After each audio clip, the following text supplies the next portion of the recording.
Okay, this is video 2 of our Blood and ZEAL rules breakdown. The first one was for the Goremongers. I'm going to have to upload that one because I noticed that the quality for the slides was terrible. I have no idea why, but it was. So yeah, we'll see how this one goes. Yeah, so here we go. Let's have a look. So Sanctifiers, we've got, it's 11 operatives. So you've got one Sanctifier Confessor, one Sanctifier Cherub, and then 9 from the following list of the. Oh, this is going to be fun trying to pronounce these things. Conflagurator, Death Cult Assassin, Drill Abbot. I think this is Miracultist or Miraculist. I'm going to go with Miraculist. The Persecutor, Preacher, Reliquant, and Salvationist. Now, I've missed one here because the missionary was just too much to fit on one slide. So, and then you've got missionary with one of the following options: the Ministorum Flamer, Brazier of Holy Fire, or Ministorum Flamer and the Gun Butt and Holy Relic. Or missionary with the following options: Melter Gun, Chainsword, Holy Relic, Plasma Gun, Chainsword, Brazier of Holy Fire. So, other than the Preacher operatives, your kill team can only include each operative above and on the first page once. Your kill team can only include up to 4 Preacher operatives, and you cannot select an option that includes a Brazier of Holy Fire more than once per battle.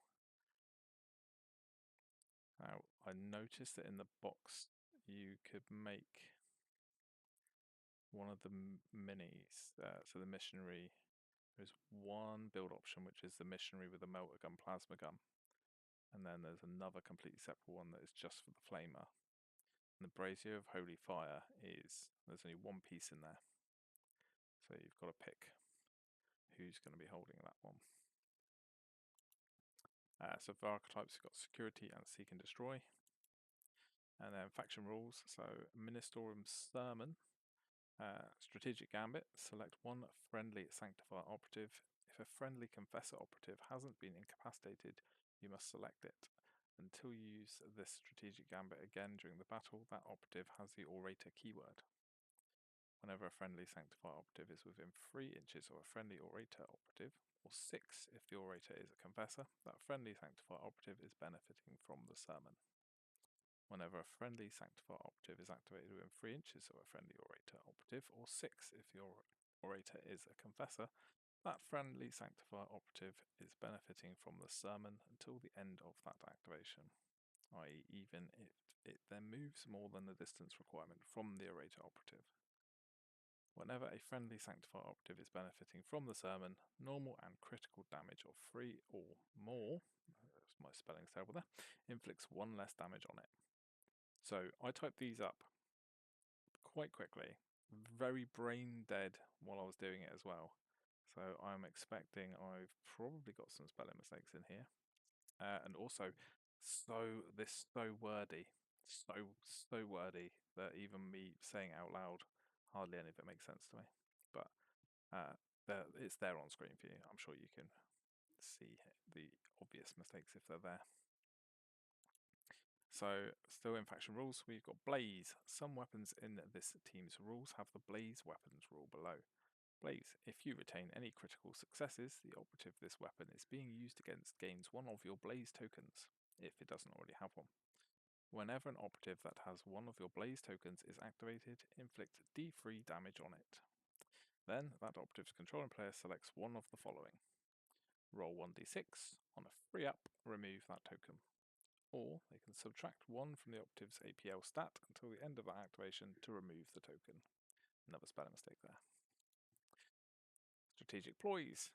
The Emperor protects. Whenever an operative is shooting a friendly Sanctifier operative that's benefiting from the sermon, you can reroll any of your defense dice results of 1 result, e.g. all results of 2.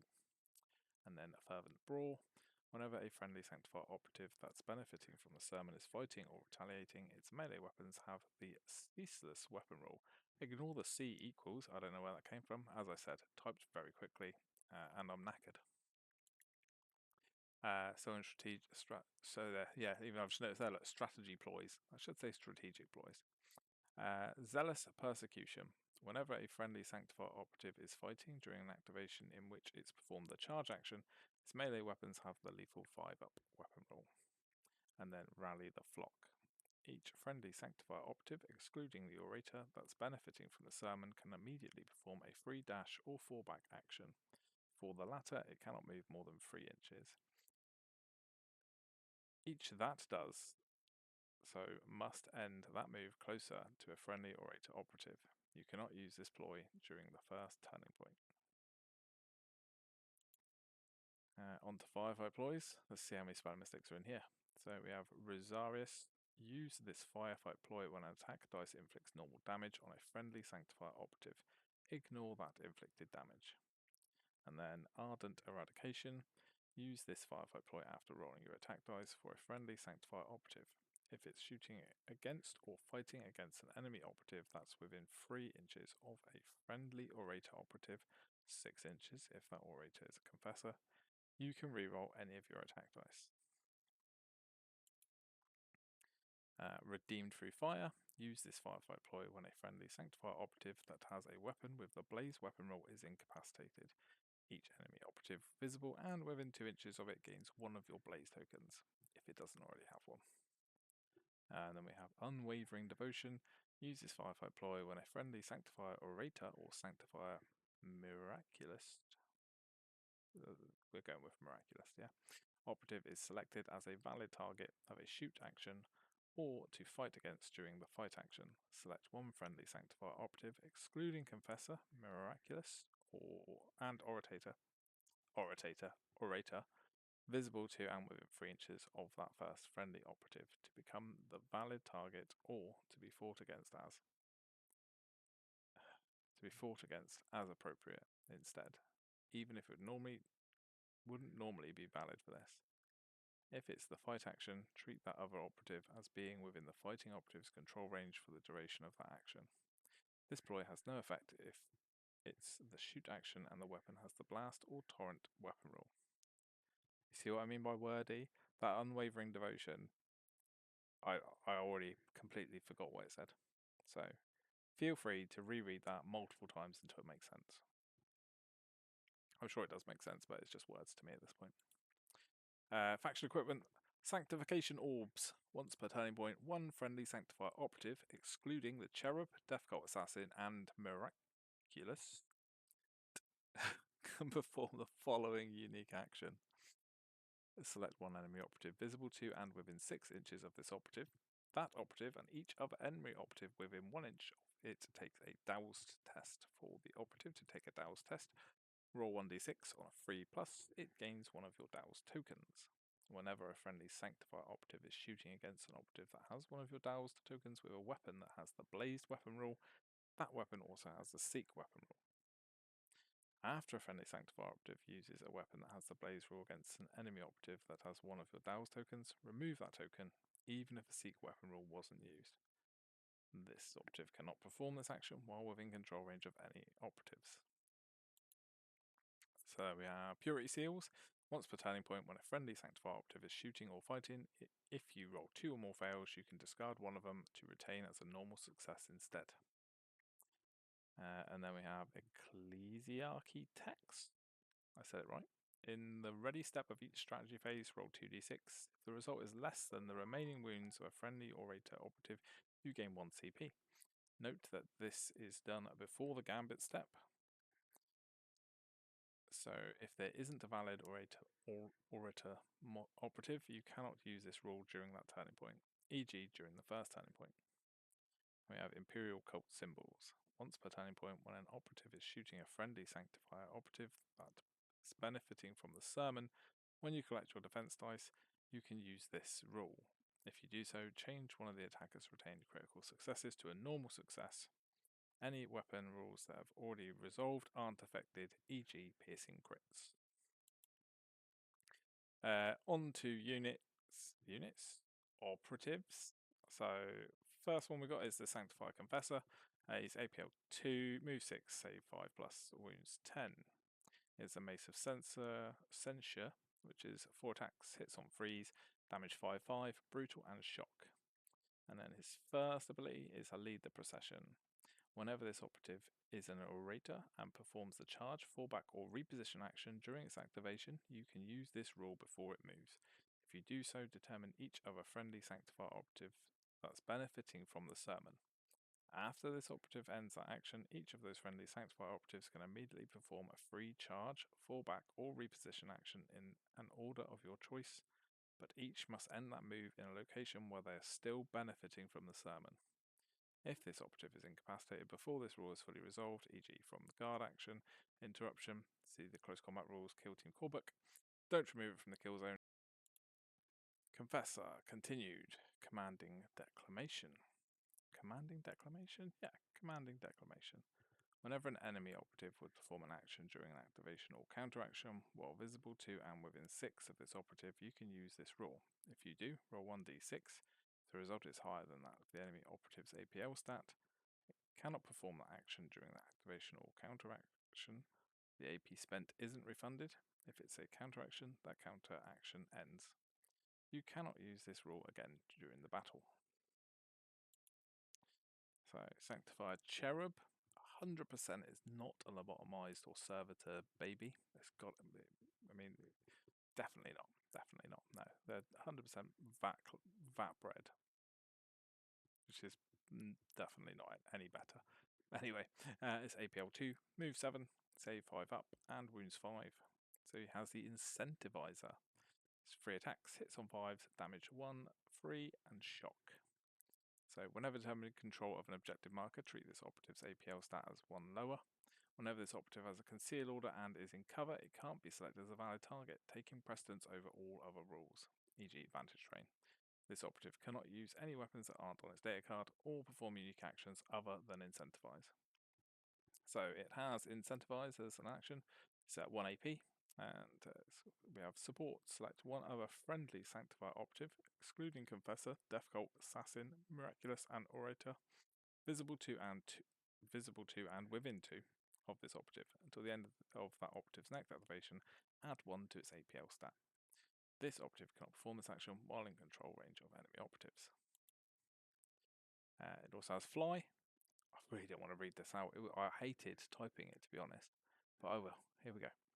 Whenever this operative performs the charge or fallback or reposition action, it can fly. If it does, don't move it. Instead, remove it from the kill zone and set it back up wholly within the distance equal to its move stat of its original location, measuring the horizontal distance only. In a kill zone that uses the close quarters rule, e.g. kill zone Gallowdark, this distance cannot be measured over or through wall terrain. Note that it gains no additional distance when performing the charge action. It must be set up in a location it can be placed, and unless it's the charge action, it cannot be set up within control range of an enemy operative. Blah. Okay, next. Sanctifier Conflagrator? I was saying Conflagrator, but that's blatantly not how you say it. He's APL 2, move 6, save 5 up, wound 7. He has Twin Hand Flamers Focused, Twin Hand Flamers Torrent. So Focused is 4 attacks, hits on 2s, damage 3, range 6, Saturate, Torrent 2, and Blaze. And then the Twin Hand Flamers Twin Torrent is 4 attacks, hits on 2s, damage 3, range 6, Saturate, Torrent 0, Twin Torrent Rule, and Blaze. He also has Gun Butts. Attacks 4, hits on 4s, damage 2, 3. So Twin Torrent.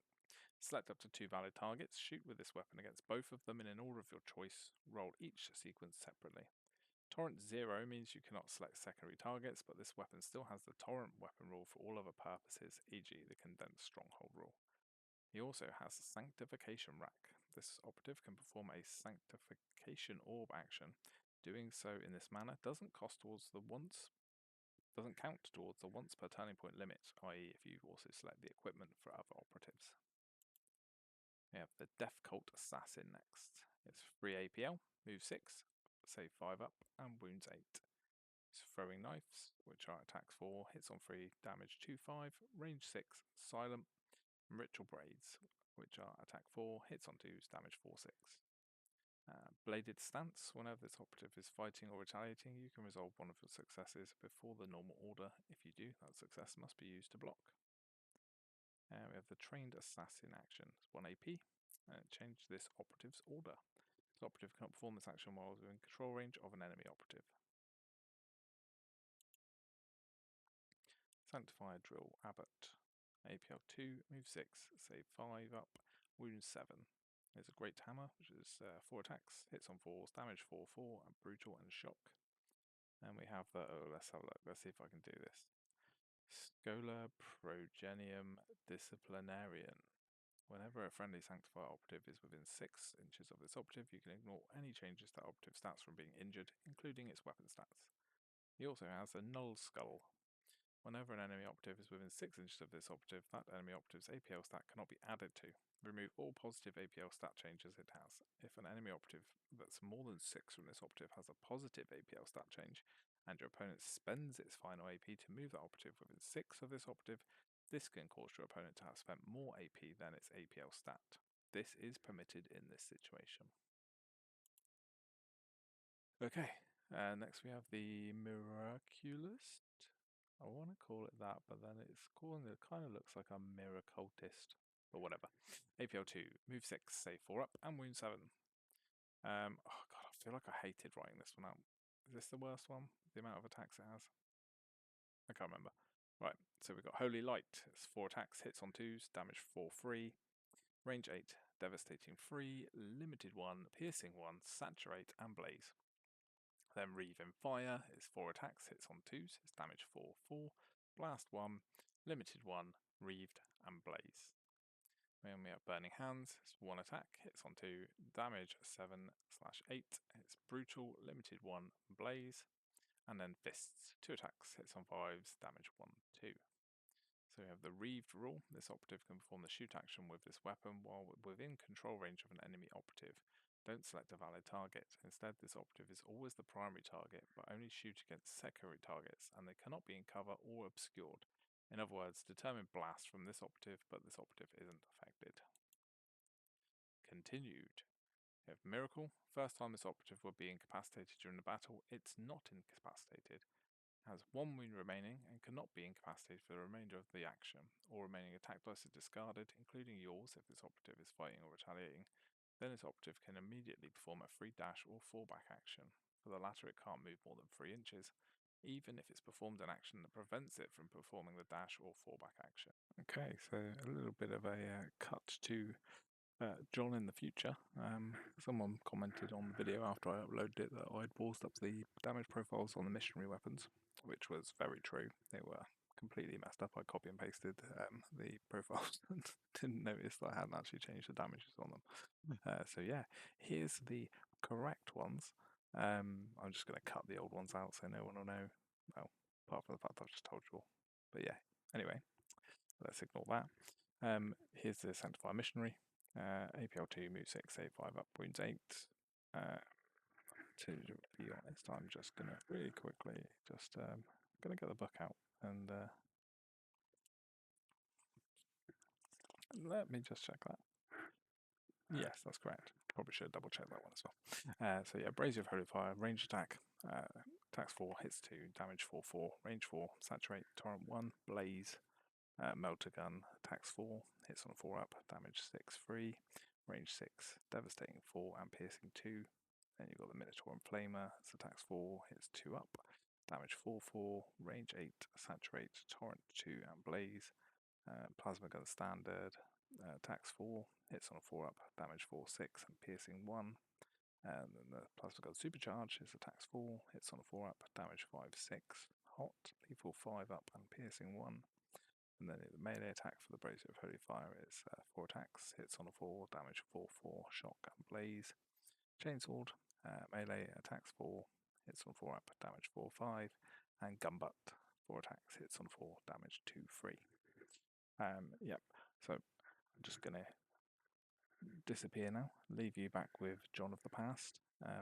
Apologies for the constant re-uploads of these videos, but it's a relatively new thing for me, so can't say I've really enjoyed it so far, but we'll keep going.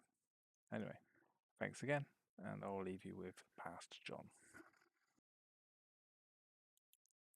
So, Missionary continued, Holy Relic. If this operative has a Holy Relic, it's always benefiting from the sermon. And then you have spread the word of the God Emperor. Whenever this operative is more than 6 from other friendly operatives, its weapons have the severe weapon rule. Then next we have the Persecutor. It's APL 2, move 6, save 5 up, wound 7. As a hand flamer, it's 4 attacks, hits on freeze, damage 3 free, range 6, saturate, torrent 1, blaze, and an eviscerator. Attacks 4, hits on a 5, damage 5, 6, brutal. As the rules, merciless castigation. The first time this operative performs the fight action during each of its activations, if neither it nor the enemy operative in that sequence is incapacitated, this operative can immediately perform a free fight action afterwards, but it can only fight against that enemy operative and only if it's still valid to fight against. This takes precedence over action restrictions. Also, fanatical retribution. If this operative is incapacitated during the fight action, you can strike with one of your unresolved successes before it's removed from the kill zone. Then we have the Reliquant, APL 2, move 6, save 5 up, wound 7. As a hand flamer, attacks 4, hits on 2s, damage 3 free, range 6, saturate, torrent 1, blaze, and Gunbutt, attacks 3, hits on 4s, damage 2 free. So they have the Cult icon. Whenever determining control of a marker within 6 of this operative, treat the total APL stat of friendly Sanctifier operatives that contest it as 1 higher if at least one friendly Sanctifier operative contests that marker. Note this isn't a change to APL stat, so any changes are cumulative with this. Then Imperial Coat Devotion.